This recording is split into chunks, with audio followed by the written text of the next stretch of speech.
So another way to understand what the water can be used for, like if you use a long snorkel,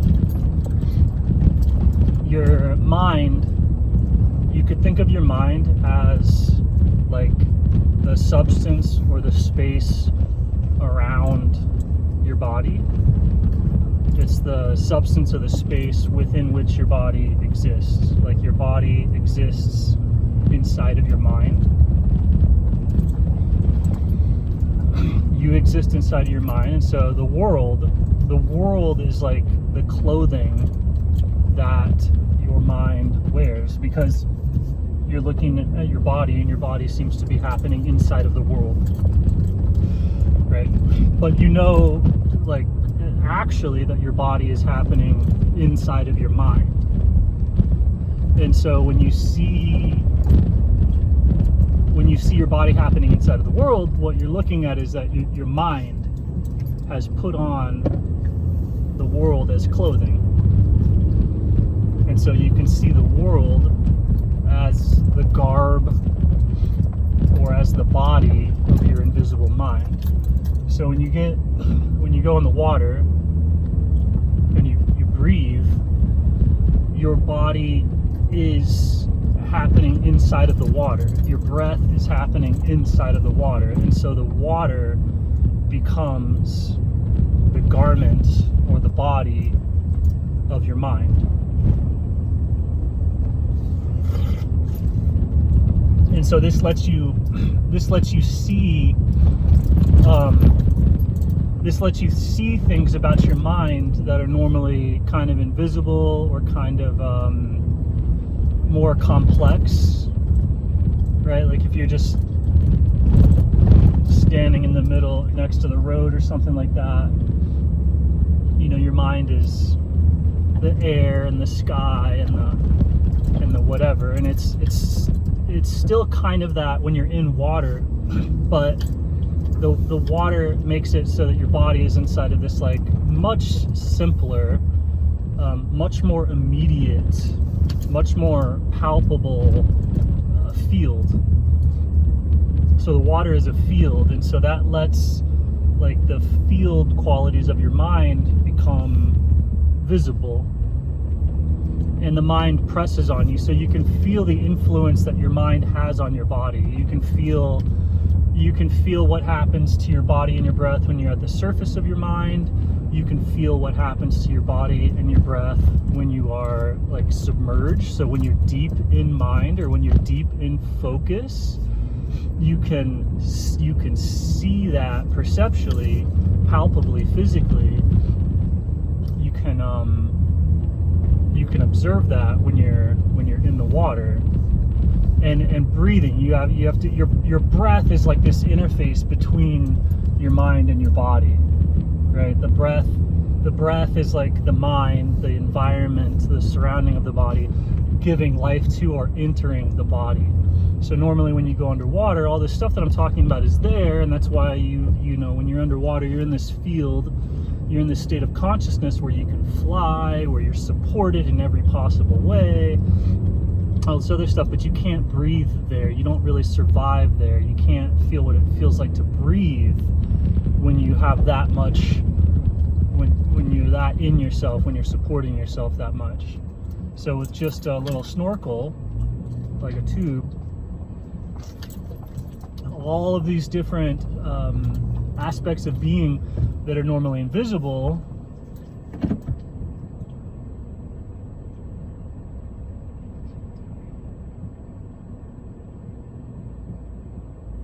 become visible. And so then you know stuff, like you just know stuff about the mind directly because you can perceive it, because you see it, and then this changes how you train or how you think about things or how you do things, how you meditate, how you whatever, like what you're looking for.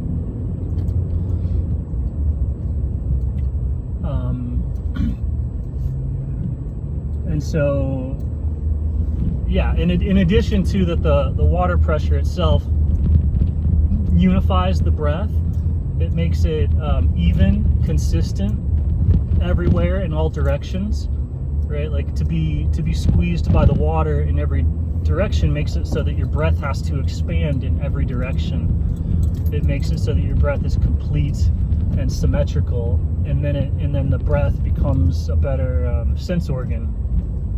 So you're able to see things somatically, you're able to see the mind, you're able to see the body with greater clarity by having a symmetrical, even, full breath, the same way that if your eye is symmetrical and even and full and under the correct pressure, you can see objects better. So if your breath is distorted, this whole world that I'm talking about of focus, of somatic awareness, of all that other stuff, it can become very fuzzy, and then you can't discern the objects. Just the same way if you're really nearsighted, you don't see any objects, you just see blur.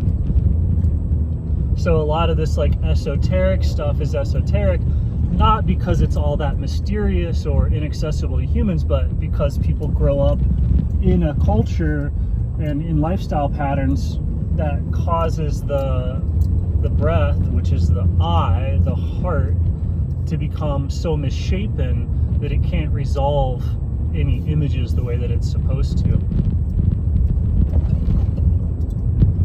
And so this automatically corrects it. And the way you can see that how it automatically corrects it is like normally people's somatic vision only goes to their skin. And they don't feel anything past their skin. They don't feel anything past themselves. If you get into a pool or you get into an ocean, you can feel and know directly things that are happening many, many feet or many, many meters away from you. You can feel ocean swells coming long before they get to you. And that is an example or an experience of having your somatic sight be corrected so that your farsightedness returns and it's not default nearsighted. And when people's feeling sense isn't nearsighted, we call that intuition, like direct knowing, silent knowing, and it's seen to be miraculous just because we don't understand the eye. If we understand the eyeball by which intuition happens, and that eyeball is the breath and heart, if we understand that eye as a sense organ, then we can correct it to its proper shape.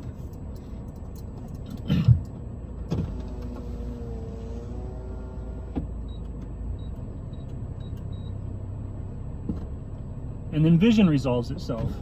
And like in a world of blind people, this vision seems magical, fantastic. Like imagine if everybody was blind and you're the only one who can see, and you go, oh, there's a tree over there, and they go, how could you possibly know that? They would think that person's a mystic. So people's feeling sense is so numbed and contracted and like that everything's blind. And so all the breath work, all the meditation, all the other stuff is done assuming there's an incorrectable blindness going on. Whereas like you can use the water to correct your somatic blindness or correct the somatic nearsightedness, and then you can receive breath work or meditation or yoga instructions, and they just make a lot more sense because everything's not invisible to you. And so that's another reason why I think what I'm trying to do or popularize is like useful or important.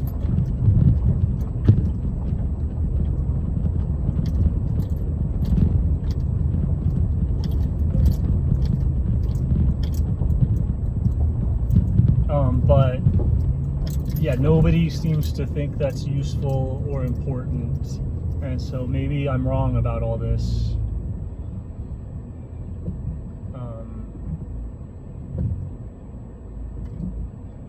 I've tried.